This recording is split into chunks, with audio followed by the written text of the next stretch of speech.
आपकी government, Israel की government से मिलकर 6000 भारतीय नागरिकों को आपने भिजाया, क्यों भिजाया? फौरन उनको बुलाइए वापस आप, और किसी को मत भिजाइए। उनको आप मौत के कुएं में भेज रहे हैं, उनको आप, उनकी जान को खतरा है। तो ये कैसे सरकार खुद फैसिलिटेट करके भिजा रही है और एडवाइजरी दे रही है? नरेंद्र मोदी ने भी कहा था कि लिबास देखकर पहचाने, उनका भाषण है। तो लिबास से नफरत है, मेरी दाढ़ी से नफरत है, टोपी से नफरत है, हिजाब से नफरत है, मेरे खाने से नफरत है। तो आपको मेरी वजूद से नफरत है, मगर हैदराबाद की आवाम नफरत को कामयाब नहीं करेगी, मोहब्बत को कामयाब करेगी।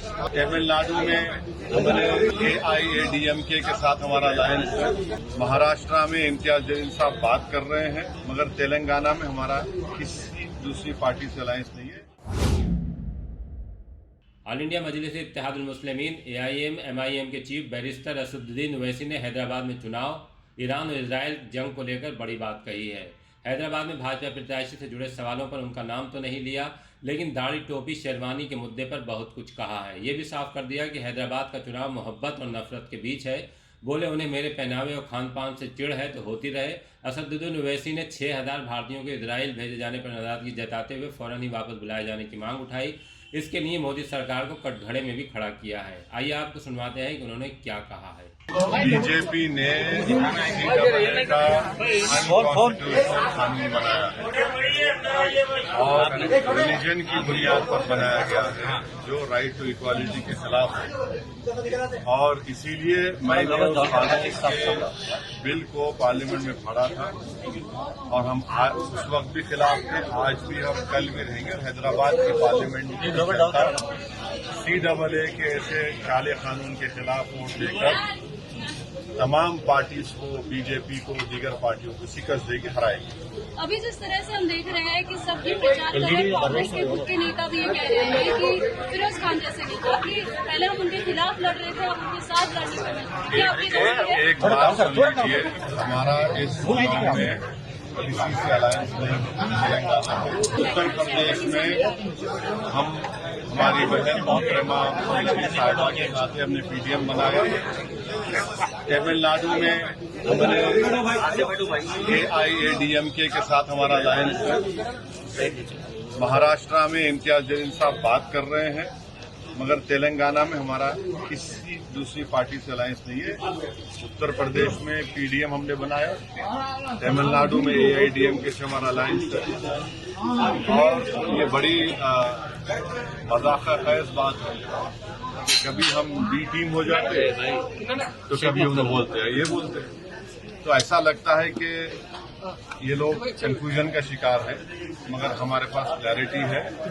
हम अपने काम पर, अपनी मेहनत पर और इंशाअल्लाह ताला अल्लाह की बात पर कामिल यकीन करके हम इस इंतखाबात में हिस्सा ले रहे हैं। और मुझे यकीन है कि हमारे पार्टी के तमाम उम्मीदवार बहैसियत रुकने पार्लियामान MP कामयाब होंगे। सर, बादल विधायक जी आरोप करते हैं कि आपके ऊपर, आपके यहाँ असेंबली पार्लियामेंट में तो तकरीबन 6 लाख से ज्यादा फोकस होता है, जिसकी वजह से आराम से अपना वोटर 3 लाख वोटर से जीतते हैं। ऐसा है, देखिए, आपको समझने की जरूरत है। कम से कम आप तो अपने आप को उस लेवल पर नीचे मत गिरा दीजिए। आप माशाल्लाह से एक जिम्मेदार सहाफी है, जर्नलिस्ट है, आप पढ़े लिखे हैं, आप हमजब नहीं है। और आपको मालूम कि हर साल जनवरी में नामों का इंक्लूजन होता है, उसके बाद लिस्ट आती है इलेक्शन कमीशन ऑफ इंडिया की तरफ से, मैं उसको हेड नहीं करता हूं। फिर हर एक को टाइम दिया जाता है कि वो ऑब्जेक्शन दाखिल करे। उसकी टाइम खत्म हो जाने के बाद फाइनल वोटर लिस्ट आती है। फिर इलेक्शन से पहले एडिशनल एंड डिलीशन की लिस्ट आने वाली। अब आप बताइए, इसमें मेरा क्या रोल है? और आप इलेक्शन कमीशन ऑफ इंडिया को आप गाली दे रहे हैं, इसका मतलब ये ऐसा है। हर पार्टी आती है और चुनाव से पहले इस तरह की बात करते हैं, मगर रियलिटी तो कुछ और ही है।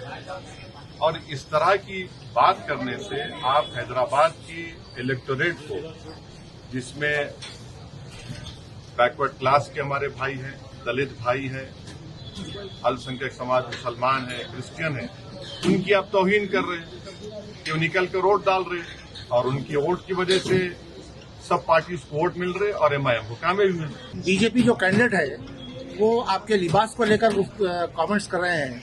वो दाढ़ी रखते हैं, मूछ निकालते हैं, कुर्ता ऊंचा पैजामा पहनते जैसे हैं। कोई मुसलमान नहीं इससे बनते, मुसलमान की आइडेंटिटी तो कर रहे हैं। इसको क्या ऐसा ही है ना, वो नरेंद्र मोदी ने भी कहा था कि लिबास देखकर पहचाने, उनका भाषण है।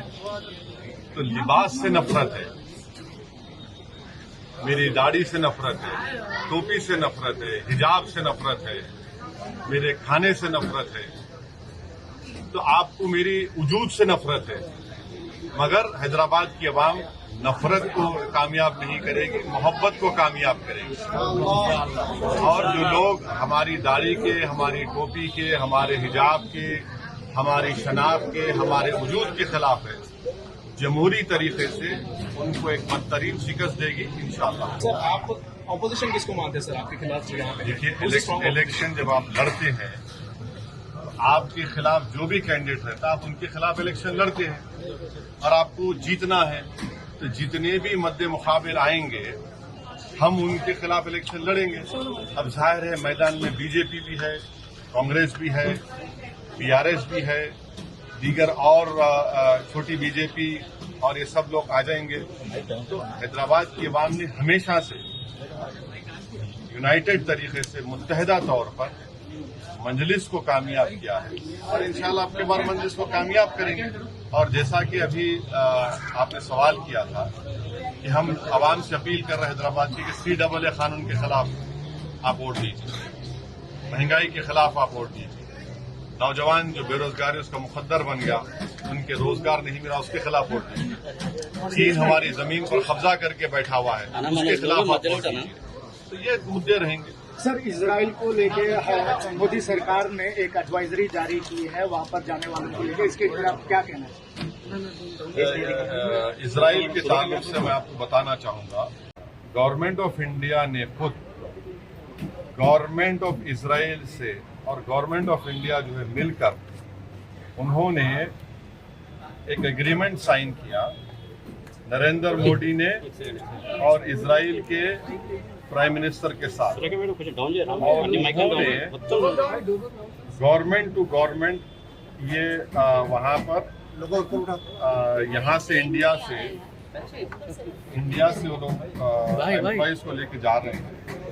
मैं ये आपसे पूछना चाह रहा हूँ कि जब गवर्नमेंट नरेंद्र मोदी की है, वो इजरायली गवर्नमेंट से उनसे कॉन्ट्रैक्ट करके, उनसे मंजूरी लेकर आप भारत से 6,000 इंडियन वर्कर्स ऑलरेडी इजराइल जा चुके हैं और आप एडवाइजरी देते हैं कि भाई अपना ख्याल रखिए। आप 6,000 भारत के नागरिकों को मौत के मुंह में भेजकर आप एडवाइजरी दे रहे हैं।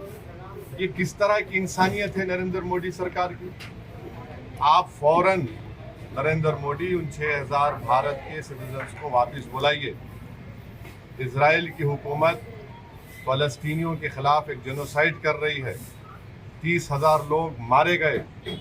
दुनिया में किसी भी वॉर में इतने बच्चे नहीं मारे गए जो मासूम 12, 14, 15,000 बच्चे मर गए वहाँ पर।